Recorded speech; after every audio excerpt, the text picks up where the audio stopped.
ஓம் நம சிவாய நமக. அனைவருக்கும் வணக்கம். 3 மணியிலிருந்து அதிகாலை வேளையில் இந்த 3 மணியிலிருந்து 5 மணிக்குள் எழுந்திருக்கும் நபர்கள் அனைவருமே இந்த பதிவை கட்டாயம் பார்க்க வேண்டிய ஒரு விஷயம்.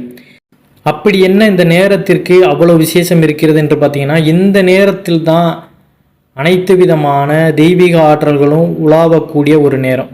ஒரு சிலர் எவ்வளவு அசந்து உறங்கினாலும் இந்த 3 மணியிலிருந்து 5 மணிக்குள்ளாக ஏதோ ஒரு நேரகட்டத்தில் அவர்களுக்கு விழிப்பு வந்துவிடும். அந்த விழிப்பு வந்ததற்கப்புறம் அவங்களால எவ்வளவு முயற்சி செய்தாலும் அந்த உறக்கம் அப்படிங்கிறது நீட்டிப்பது கிடையாது. இதற்கு பின்னாடி அறிவியல் சார்ந்த ஆன்மீகம் சார்ந்த பல விஷயங்கள் உள்ளன. அனைவருக்குமே இந்த அனுபவமானது சாதாரணமாக ஏற்பட்டு விடாது. அந்த இறையாற்றல் அப்படிங்கிறது மிகுதியாக இருக்கின்ற இடத்தில தான் இவ்வாறான செயல்கள் நடைபெறும். அது நமக்கான ஒரு புதிய வழித்தட பாதையை இறைவனால் நமக்கு கொடுக்கப்பட்ட ஒரு விஷயமாகவே கருதப்படுகிறது. நேற்று வரை நமக்கு இந்த அனுபவம் இருக்காது, ஆனால் இன்றிலிருந்து அது நமக்கு கிடைக்க ஆரம்பித்திருக்கும். அப்போ இதற்கு பின்னாடி உள்ள மர்மம் என்ன, இதனால் நமக்கு என்ன விதமான மாற்றங்கள் நம் வாழ்வில் நடைபெறும் அப்படிங்கிறதா நம்ம முழுவதுமாக பார்க்க போகிறோம். சரி, இதெல்லாம் எப்படி நாம் அறிந்தோம் அப்படின்னு பார்த்தீங்கன்னா, புராண ரீதியாகவும் கிருஷ்ண பரமாத்மா, முனிவர்கள், ரிஷிகள் இவர்கள் எல்லாருமே உணர்ந்த இந்த புனிதமான பிரம்ம முகூர்த்த நேரம் அப்படிங்கிற இந்த 3 மணியிலிருந்து 5 மணிக்குள் இருக்கின்ற இந்த காலத்தை தான் நம்ம கூறுகிறோம். இந்த நேரத்தை பார்த்தீங்கன்னா அனுபவ ரீதியாக அந்த காலத்தில் வாழ்ந்த ரிஷிகளும் முனிவர்களும் அதிகமாகவே பயன்படுத்தியிருக்கிறார்கள். இந்த நேரத்தில் தான் 33 கோடி தேவர்களுமே விழித்திருப்பார்கள். சிவபெருமான், மகாலட்சுமி இப்படியாப்பட்ட அனைத்து தெய்வங்களுமே இந்த நேரத்தில் அவர்களுடைய ஆற்றலை பிரபஞ்சத்தில் வெளியிடுவார்கள் அப்படிங்கிறதான். இப்போ நமக்கு அதாவது நம்ம மைண்டில் தோன்றும், அந்த நேரத்தில் நம்ம எழுந்தாலும் இந்த மாதிரி எதையுமே நம்ம உணர்ந்தது கிடையாது அப்படிங்கிற மாதிரி தான் நம்மளுடைய மைண்டில் எண்ணங்கள் வரும். ஒரே நேரத்தில் பார்த்தீங்கன்னா நமக்கு எதுவுமே தெரிவது கிடையாது. அந்த ஞானக்கண்ணால் தினந்தோறுமே இறையருளை நம்ம உணர்ந்து செல்லும் பொழுது தான் அந்த பிரம்ம முகூர்த்த நேரத்தினுடைய அருமை நமக்கு புரிய வரும். இந்த பிரம்ம முகூர்த்த நேரம் என்பதே ஒவ்வொரு மனிதனுக்கும் ஒரு வரப்பிரசாதமாக இருக்கின்ற ஒரு நேரம்தான். இந்த நேரத்தில் மட்டும்தான் எந்த விதமான கெடுதல்களும் எந்த விதமான எதிர்வினைகளும், கெட்ட நேரம், யமகண்டம் இப்படின்னு எந்த விதமான நெகட்டிவ் எனர்ஜியுமே அந்த இடத்துல பாஸ் ஆகாது. இது ஒரு அமிர்த வேலை. இந்த நேரத்தில் நம்ம என்ன தொடங்கினாலுமே அது நமக்கு சுப லட்சணமாக தான் போய் முடியும் அப்படிங்கிறதான். அதனால தான் அந்த காலத்தில் உள்ள ரிஷிகளும் முனிவர்களுமே பிரம்ம முகூர்த்தத்தில் எழுந்து தங்களுடைய அந்த தெய்வீக வழிபாடு முறைகளை மேற்கொண்டு அவர்கள் முக்தி பெற்றிருக்கிறார்கள். இப்பொழுதுள்ள காலகட்டத்தில் இந்த கலியுகத்தில் நம்ம இந்த நேரத்தை பற்றின அந்த புரிதல் இல்லாமல் நம்மளுடைய தேவையில்லாத விஷயங்களில் தான் ஈடுபடுகிறோம். ஆனால் பிரம்ம முகூர்த்தம் என்பது ஒவ்வொரு மனிதனுக்குமே கிடைக்கப்பெற்ற ஒரு வரப்பிரசாதம் தான். இப்போ எல்லோருமே ஆழ்ந்து உறங்குகின்ற நேரத்தில் நமக்கு மட்டும் அந்த நேரத்தில் விழிப்பு ஏற்படுதுன்னா, நம்ம எவ்வளவு தான் முயற்சி செய்தும் அந்த நேரத்தில் நமக்கு தூக்கம் வரவில்லை என்றால் அது நமக்கான நேரம் அப்படிங்கிறத நம்ம உணர்ந்து கொள்ளணும். அப்போ அந்த நேரத்தில் நம்ம என்ன செய்தாலும் அது நமக்கு நன்மை மட்டுமே கிடைக்கும். அந்த வெற்றி அப்படிங்கிறது நிச்சயம் அப்படிங்கிறத மனதில் வைத்து கொண்டு அந்த நேரத்தை நம்ம பயன்படுத்த ஆரம்பிக்கணும். ஏன்னா இறைவனே நமக்கு ஒரு ஆப்பர்ச்சுனிட்டியை கொடுக்குற மாதிரி தான் அந்த பிரம்ம முகூர்த்த நேரம் இருக்கும். அதனால் எழுந்திருக்கிறோம், திரும்ப தூங்குகிறோம், இப்படிங்கிற ரொட்டேஷன்லேயே இருக்கிறோம். ஏதோ ஒரு புதிதாக செய்யணும்னு நினைச்சாலுமே இந்த பிரம்ம முகூர்த்த நேரத்தை நீங்கள் சூஸ் பண்ணி அதில் நீங்கள் போகும்பொழுது உங்களுக்கு அது நல்ல ஒரு வரவேற்பை கொடுக்கும். ஏன்னா இந்த உலகம், இந்த பிரபஞ்சம் எல்லாமே தன்னுடைய அமைதியையும் ஆற்றலையும் அந்த நேரத்தில் தக்க வைத்து கொள்ளும். அப்போ அந்த நேரத்தில் நம்ம செயல்படும் பொழுது இந்த உலகத்தில் உள்ள அனைத்துமே அந்த நேரத்தில் அமைதியாக இருக்கும் பொழுது உங்களை சுற்றி இருக்கிற இடம் எல்லாமே அமைதியாக இருக்கும். அப்போ உங்களுடைய மைண்ட் அந்த நேரத்தில் தெளிவாக இருக்கும். இப்போ நம்ம தினந்தோறுமே கோவிலுக்கே செல்கிறோம், இல்லை வேறு ஏதோ பிரார்த்தனை செய்கிறோம். அந்த பிரார்த்தனை நமக்கு தூய்மையாக இருக்கிறது, சுத்தமாக இருக்குது, எல்லாமே நம்ம முறைப்படி செய்யணும் அப்படின்னு நினச்சி இறைவனிடம் வேண்டுதல் வைக்கிறோம். அப்போ அந்த பிரார்த்தனையின் பலனாக இறைவன் நமக்கு ஏதோ ஒரு வழியில் நம்மளுடைய வாழ்க்கையினுடைய அந்த ஃப்யூச்சர் அடுத்த கட்டத்திற்கு போவதற்கு ஒரு உதவியை நமக்கு ஏற்பாடு செய்கிறார்.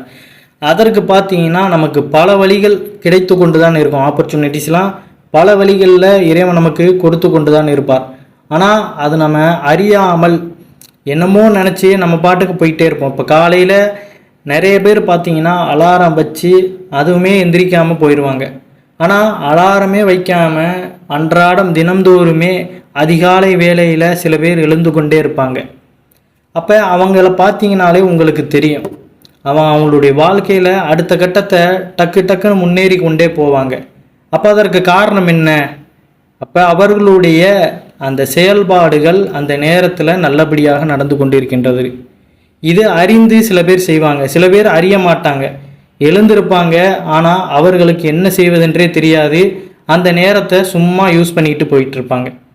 அப்போ அந்த நேரம் என்ன ஆகுது? இறைவன் கொடுத்த அந்த ஆப்பர்ச்சுனிட்டியும் நமக்கு அந்த இடத்துல போயிடுது. நமக்கு அதில் அந்த உணர்வு பூர்வமான அறிவோடு அந்த ஞானத்தை பெற்று நம்ம செயல்படணும். ஏதோ ஒரு விஷயத்தில் நம்ம வெற்றி அடையணும்னு நினைக்கிறோம். அப்போ அதற்கு கடினமான ஹார்ட் ஒர்க் போடணும்னு நம்ம நினைக்கிறோம்.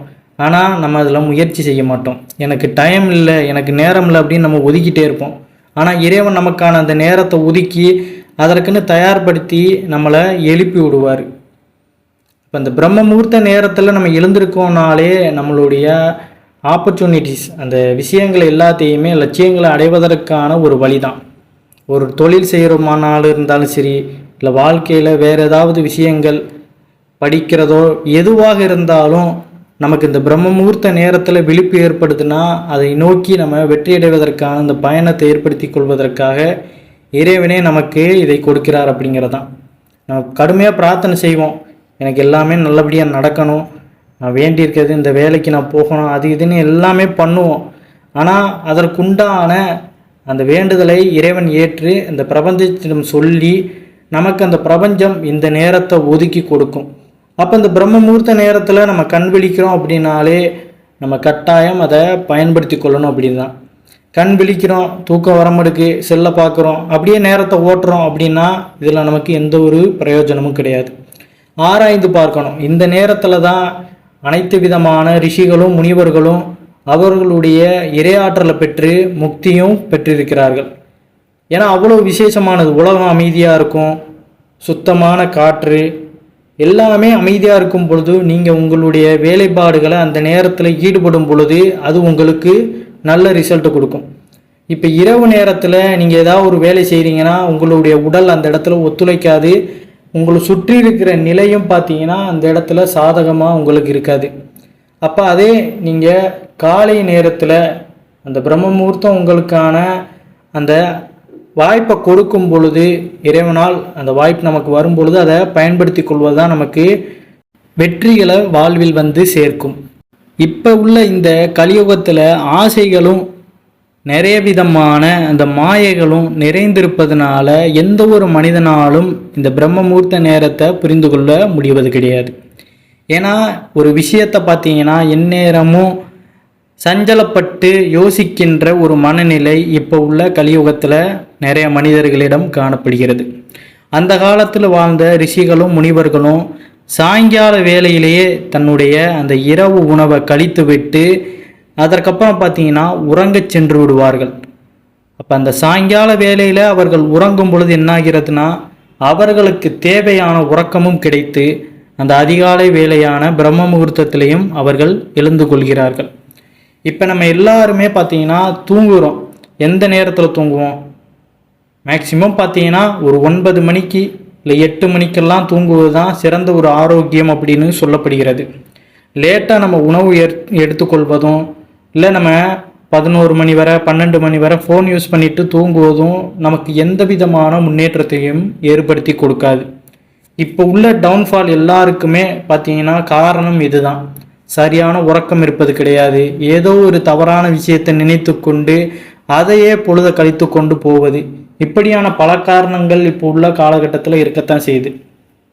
அப்போ அந்த மன சஞ்சலத்தை நம்ம ஏற்படுத்தி கொள்ளாமல் தெளிவாக வைத்து முன்னேறும் பொழுது தான் இந்த வாழ்க்கையில் பல மனிதர்கள் இப்போ உள்ள காலகட்டத்தில் நிறைய 100ல் ஒரு 3-4 பேராவது இதிலிருந்து வெளிவந்து அவர்களுடைய அந்த இலக்கை நோக்கி போகிறாங்க.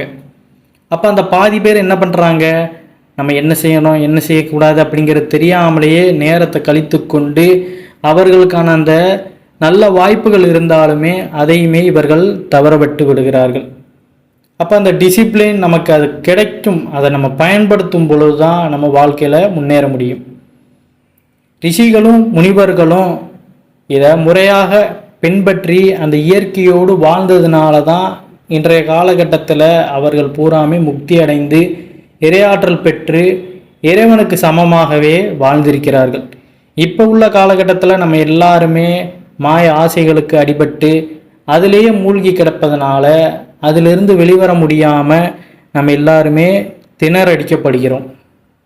பிரம்மமுகூர்த்த நேரத்தில் எழுந்து தன்னுடைய வாழ்க்கைக்கான அந்த லட்சிய பாதையில் செல்பவர்களுடைய குணநலன்கள் எப்படி இருக்கும், இந்த 3 மணி 5 மணிக்குள்ளாக எழுந்திருப்பவர்களுடைய அந்த வாழ்க்கை திறன் எப்படி இருக்கும் அப்படிங்கிறதையும் நம்ம தெரிந்து கொள்ள வேண்டும். இவர்களுடைய அந்த நிலை பார்த்திங்கன்னா எப்பொழுதுமே அந்த நேர்மறையாகத்தான் இருக்கும். எதிர்மறை அப்படிங்கிற அந்த ஒரு விஷயத்திற்கு இங்கே இடமே இருக்காது. அவர்கள் செய்ய வேண்டிய கடமைகளை அன்றாடம் அந்தந்த நேரத்தில் கரெக்டாக செஞ்சுக்கிட்டே இருப்பாங்க. எந்த ஒரு முடிவை எடுக்கிறதா இருந்தாலும் சரி, அதை பின்பற்றுவதாக இருந்தாலும் சரி, அதற்குண்டான அந்த நேரம் எல்லாமே அவங்களுக்கு கரெக்டாக வந்துக்கிட்டே இருக்கும். அவங்களும் செய்து கொண்டே இருப்பார்கள்.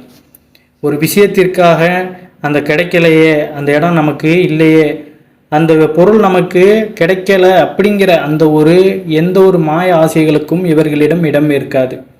அது நமக்கானது கிடையாது அப்படிங்கிற அந்த ஒரு மனப்போக்கும் ஏற்பட்டு அதை கடந்து போய்கிட்டே இருப்பாங்க. இந்த பிரபஞ்சத்தில் ஒன்று மட்டும் அனைவருமே நம்ம தெரிந்து கொள்ள வேண்டிய ஒரு விஷயம், ஒரு பொருள் மீது நம்ம ஆசைப்படுறோம் பற்று வைக்கிறோம் அப்படின்னா அந்த பொருளுக்காகவே நம்ம ஏங்கி கொண்டு வாழ்க்கையை நகர்த்தக்கூடாது.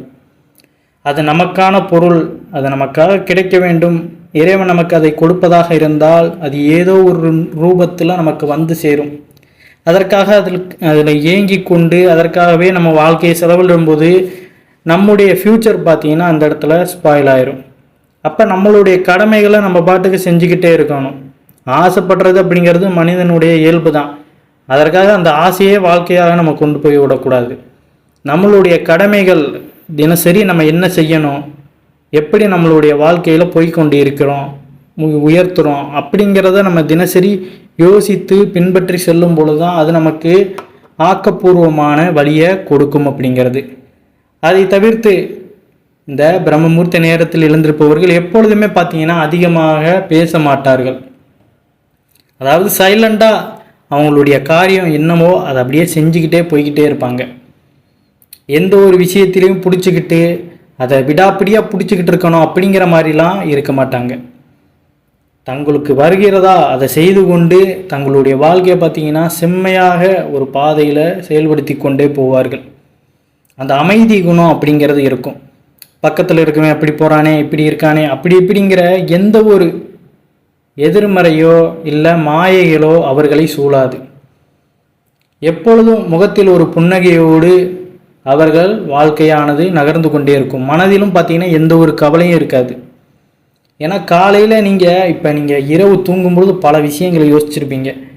அவங்க அப்படி இருக்காங்க, நமக்கு எதுவும் நடக்கலை, நம்ம என்ன தான் பண்ண போகிறோம் அப்படி இப்படின்னு நம்ம மைண்டில் பார்த்திங்கன்னா பலவாறான விஷயங்கள் ஓடும். ஆனால் காலையில் எழுந்திருக்கும் பொழுது பார்த்திங்கன்னா நமக்கு எதுவுமே அதை பற்றிய சிந்தனைகள் இருக்காது. ஒரு நிமிடம் அந்த நேரத்தில் நம்ம எழுந்திருக்கும் பொழுது எந்த விதமான சிந்தையும் இருக்காது. மனம் தெளிவாக இருக்கும். அப்போ அதை நம்ம பயன்படுத்தி கொள்ளணும். திரும்ப அந்த விஷயத்தையே நம்ம நினச்சிக்கிட்டு அதையே நம்ம தாட் பண்ணிக்கிட்டு இருக்கோம்னா அது நமக்கு இன்னும் வாழ்க்கையை கஷ்டத்தில் தான் கொண்டு போகும். அப்போ அது முடிஞ்சிச்சு, நேற்றைக்கு முடிஞ்சிருச்சு, இன்றைக்கு நம்மளுடைய கடமைகளை டக்குன்னு எழுந்து நம்ம செய்ய போகணும். ஐயோ நேற்று அப்படியே நடந்துருச்சு அப்படின்னு நம்ம வருத்தப்பட்டுக்கிட்டே இருக்கோம்னா இன்றைய நாளும் நமக்கு அது வேஸ்ட்டாக தான் போகும். அதனால் அந்தந்த நேரங்களை இறைவன் நமக்கு கொடுக்கும்போது அதை பயன்படுத்தி கொள்ளணும். டிசிப்ளின் நம்ம தினந்தோறுமே பார்த்திங்கன்னா இரவில் சீக்கிரம் தூங்குவதை எப்பொழுதுமே நம்ம வைத்துக்கொள்ளணும். தேவையில்லாத உணவுகளை இரவில் சாப்பிட்டு கொண்டும் தேவையில்லாமல் பார்த்திங்கன்னா நேரத்தை செலவழித்து கொண்டும் நம்ம இருக்கும் பொழுது இந்த பிரம்மமுகூர்த்த நேரத்தினுடைய ருசியை நம்ம அனுபவிக்க முடியாமல் போயிடுது. அதாவது இப்போது உள்ள காலகட்டத்தில் இளம் வயதிலே பார்த்திங்கன்னா நிறைய பேர் தங்களுடைய வாழ்க்கையில் தேவையில்லாத அந்த மாய ஆசைகளுக்கு அடிபட்டு இளம் வயதிலேயே முடிச்சிருந்தாங்க. வாழ்க்கை அந்த இடத்துலேயே ஸ்பாயில் ஆயிடுது.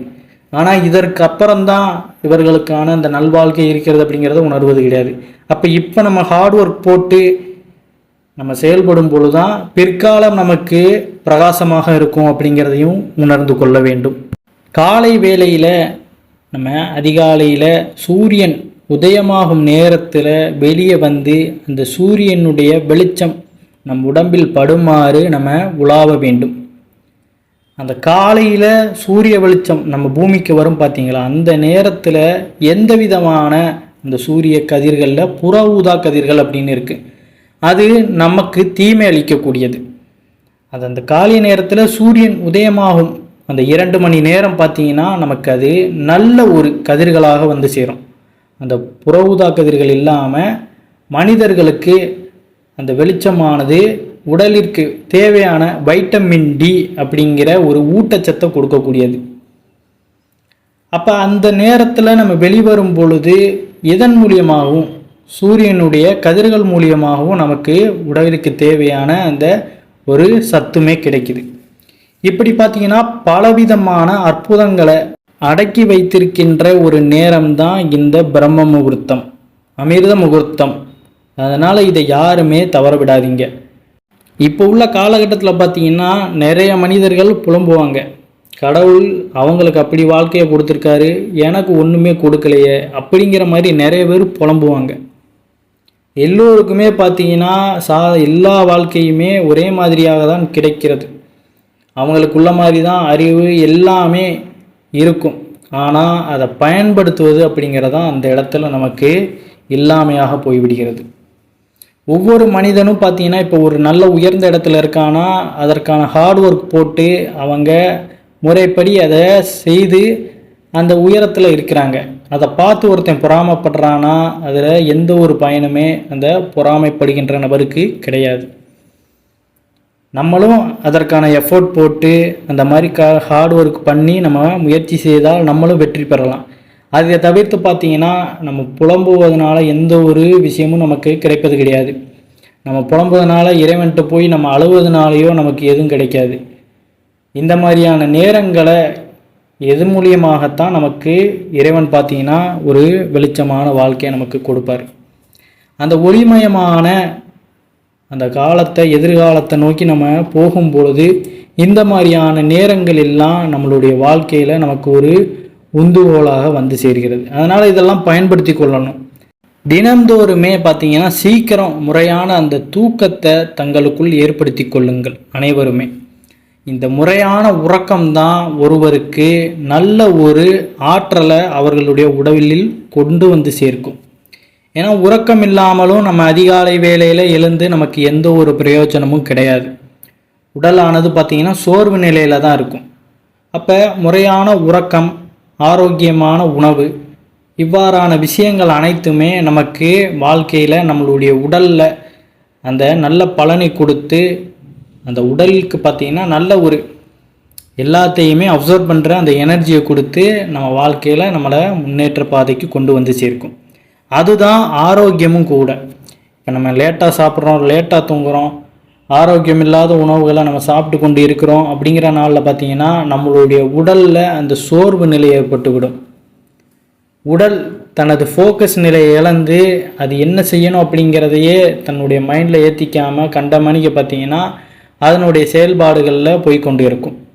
அப்போ நம்ம காலையில் பார்த்திங்கன்னா ரொம்ப லேட்டாக எந்திரிக்கிறோம் அப்படிங்கிறதுனால நம்மளுடைய பிரச்சனைகளுக்கான தீர்வையுமே நம்மளால் காண முடியாது. இதே சீக்கிரமாக தூங்குகிறோம், காலையில் எழுந்திருக்கிறோம்னா ஒரு பிரச்சனை நமக்குள்ளே ஓடிக்கிட்டு இருக்கும். அப்போ அதற்கு என்ன தான் யோசித்து பார்த்தாலும் நமக்கு தீர்வு கிடைக்காது. ஏன்னா நம்மளை சுற்றி உள்ள சூழ்நிலை அந்த நேரத்தில் சரி இருக்காது. இப்போ பிரம்ம முகூர்த்தத்தில் நம்ம எழுந்திருக்கிறோம் அப்படிங்கிற பட்சத்தில் டக்குன்னு பார்த்தீங்கன்னா நமக்கு அதற்குண்டான அந்த தீர்வு ஏதோ ஒரு வழியில் அந்த மைண்டில் பார்த்தீங்கன்னா அந்த நேரத்தில் நமக்கு கிடைக்கும். நீங்கள் ஒரு நாள் அதாவது மனிதர்களிடம் ஒரு விஷயம் பார்த்தீங்கன்னா புதிதாக அவங்க முயற்சி செய்கிறாங்கன்னா உடனே அதில் பலன் கிடைக்கணும் அப்படின்னு நிறைய பேர் விரும்புவாங்க. அந்த பலனானது அவர்களுக்கு உடனே கிடைக்கவில்லை என்றால் அதை விட்டுட்டு வேற ஒரு விஷயத்தை நோக்கி போவாங்க. இதுதான் பார்த்தீங்கன்னா மனிதர்களிடையே உள்ள ஒரு பெரிய மிஸ்டேக். இப்படி நீங்கள் அடுத்தடுத்து இப்போ நடக்கின்ற முயற்சிகளை விட்டுட்டு அடுத்தடுத்து நம்ம புதுசாக யோசிக்கும் பொழுது என்ன ஆகிறதுனா எதுலேயுமே நமக்கு ஒரு கான்சன்ட்ரேஷன் வர மாட்டுக்கு. அப்போ எல்லாத்துலேயுமே நமக்கு என்ன வரும், அடுத்தடுத்து தோல்விகள் மட்டுமே ஏற்பட்டு கொண்டு இருக்கும். அப்போ ஒரு விஷயத்தை முழுமையாக நம்பி அதில் நம்ம ஈடுபடும் பொழுது நமக்கு அதில் வெற்றி வாய்ப்புகள் வந்து சேரும் அப்படிங்கிறதான். உடனே வராது தான், யாருக்குமே பார்த்தீங்கன்னா வெற்றி வாய்ப்புகள் அப்படிங்கிறது உடனே வராது. நீங்கள் முயற்சி செய்து ஏதோ ஒரு கட்டத்தில் கட்டாயம் இறைவன் அந்த நேரத்தில் உங்களுக்கான அந்த அரிய வாய்ப்பை தூக்கி கொடுப்பார் அப்படிங்கிறதான். அது வரைக்கும் காத்திருந்து ஹார்ட் ஒர்க் பண்ணிக்கிட்டு அன்றாட கடமைகளை செய்து கொண்டு தான் இருக்கணும். உடனே நம்ம மலையில் போய் ஏறணும்னு நினச்சா அது நமக்கு முடியாத ஒரு காரியம்தான். கொஞ்சம் கொஞ்சமாக நம்ம படிகளில் ஏறி தான் போக முடியும். இங்கேருந்து பறந்து நம்ம மலை உச்சிக்கு போகணும் அப்படின்னு நினச்சா முடியுமா? முடியாது. அப்போ இங்கேருந்து பறக்க முடியாதுன்ட்டு நம்ம அந்த மலையை ஏறாமல் விட்டோம்னாலும் நம்மளால் அந்த இடத்துல ஒரு சக்ஸஸான நிலைக்கு போக முடியாது. இப்போ கொஞ்சம் கொஞ்சமாக ஸ்டெப்ஸில் நம்ம ஏறி போகிறோம்னா கட்டாயம் பார்த்தீங்கன்னா ஒரு கொஞ்சம் நேரம் கழித்து அந்த மலை உச்சிக்கு போயிடும். அதே போல் தான் இந்த வாழ்க்கையில் இறைவன் பார்த்தீங்கன்னா நமக்கு பலவிதமான அற்புத விஷயங்களை அற்புத நேரங்களை கொடுத்து கொண்டு தான் இருக்கிறார். அதில் ஒன்று தான் இந்த பிரம்ம முகூர்த்த நேரம். அதனால் யாருமே இதை புறக்கணிக்காதீங்க. உங்களுக்கு இந்த நேரத்தில் முழிப்பு தட்டுதுனாலே இறைவன் உங்களுக்கான இந்த நல்பாதையை கொடுக்க போகிறார் அப்படிங்கிறதான். அதனால் அதை புறக்கணிக்காமல் ஏற்றுக்கொண்டு அந்த பாதையில் நீங்கள் பயணிக்கின்ற வழியை மேற்கொள்ளுங்க. அதை தவிர்த்து நீங்கள் எப்பொழுதும் புறக்கணித்து கொண்டே இருக்கீங்கன்னா வாழ்க்கை பார்த்தீங்கன்னா நம்மளை புறக்கணித்து விடும் அப்படிங்கிறது. ஏதோ ஒரு காரணத்தில் நமக்கு இந்த பிரம்ம முகூர்த்தம் உதவிகரமாக இருக்கும். அதனால் கட்டாயம் அனைவருமே இதை பயன்படுத்தி கொள்வது தான் மிகவுமே நல்லது. நீங்கள் எந்த ஒரு இப்போ யோகா செய்கிறீங்க, இல்லை ஏதாவது ஒரு எக்ஸாமுக்கு ப்ரிப்பேர் பண்ணுறீங்க, இல்லை ஒரு பிஸ்னஸ் பண்ணுறீங்க, வேறு எந்த ஒரு விஷயமா இருந்தாலும் இந்த நேரத்தில் நீங்கள் பண்ணிங்கன்னா அதில் உங்களுக்கு கண்டிப்பான அந்த வெற்றி கிடைக்கும் அப்படிங்கிறது தான். ஏன்னா பிரம்ம முகூர்த்தம் அவ்வளவு அற்புதம் வாய்ந்தது அப்படிங்கிறது அனுபவ ரீதியாக நம்மளுமே உணர்ந்த ஒரு உண்மை தான். ஏன்னா சும்மா யாரும் இதில் இப்படி இருக்குது அப்படின்னு சொல்ல மாட்டாங்க. புராணங்கள்லேயும் சரி கிருஷ்ண பரமாத்மாவே இந்த பிரம்ம முகூர்த்தத்தை பற்றி பல இந்த பகவத்கீதையில் கூட நமக்கு உணர்த்தி இருக்கிறார் அப்படிங்கிறது தான். அதனால் இதனுடைய இந்த அற்புதத்தை உணர்ந்து அதை நம்ம பயன்படுத்தி கொள்ளும் பொழுது தான் வாழ்க்கையில் நமக்கான நல்ல ஒரு உந்து நிலையும் நம்ம அடைய முடியும்.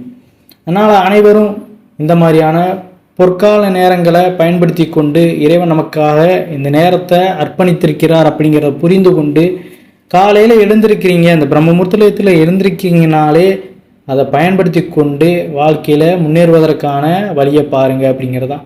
இதற்கு மேலே பார்த்தீங்கன்னா ஒரு மனிதனுக்கு நல்ல ஒரு ஆப்பர்ச்சுனிட்டிஸ்லாம் வராது.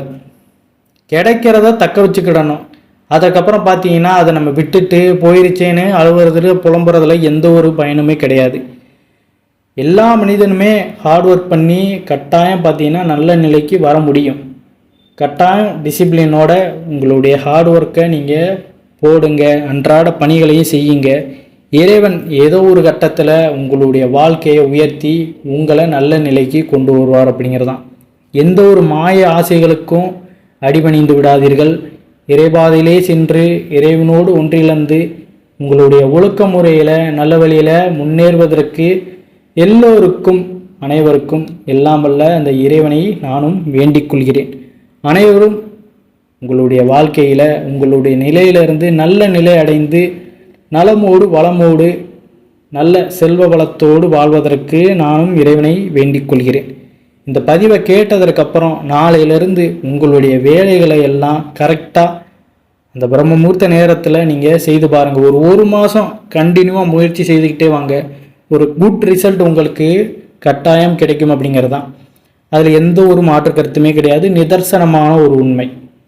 நீங்கள் செய்ய செய்ய உங்களுக்கே தெரிய வரும். அதில் ஒரு இம்ப்ரூவ்மெண்ட்டு உங்களுக்கே இருப்பது கட்டாயம் தெரிய வரும்.